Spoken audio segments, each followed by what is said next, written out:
I love the Foo Fighters because they represent everything that I think real rock music is about. And there's very little of it about these days, so I'm very happy to be working with them. I've known Taylor a while now. He kind of crops up every now and again, and he's good energy. I got him to play on my last solo album. He did a fantastic job. Dave is a total legend, you know, one of the great rock drummers of all time. And it's great to have him down here. I mean, I'm thrilled to be recording him in my house. Yeah, I'm a Queen fanatic. Brian knows that. He's going to show me some of his kimonos later. Our Queen and Brian and the whole thing was one of my biggest musical influences. So, I mean, a little nervous, but good. I gotta sing too. I mean, you know, come on. I can't really sing. So, hopefully we'll use some of his studio gadgetry to make me sound good.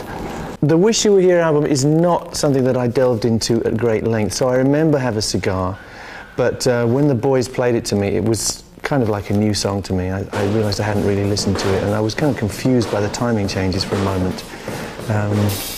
But I think lyrically it's very interesting. It's very, it's this kind of cynical view at the music business, of course. And we like that kind of thing. I think the Foos identify with it, and I do, obviously. I mean, it's not dissimilar in content to something like Death on Two Legs, which we did, Freddie wrote. Because I think we all have bad experiences with the business side, but we have good experiences with the music, which keeps us all going, and that's what it's about. And as far as Floyd, I love Floyd. Floyd is definitely one of my other biggest favorite bands. I just think, and I think lyrically the song, like the sentiment of it, is really awesome and funny, and you know, it's sort of it's serious, but we don't really take it that seriously. But like, you know, it's kind of about the record industry and whatever. It's kind of a silly take on it. From what I can read into, I think Roger Waters is one of the best lyricists ever, for sure.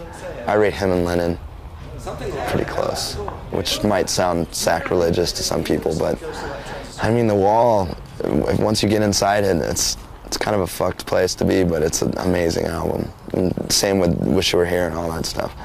The Foos have already done an arrangement of it, of course, for the B-side of the last single, so we can use that as a basis, but I think we want to take it to someplace different and possibly make it a little more accessible radio-wise, so that people can get it in their heads and it becomes more of a pop phenomenon, I suppose. I've seen Mission Impossible 1. I hear 2 is spectacular, so we shall see, and I guess this track will be a part of it if it works out that way.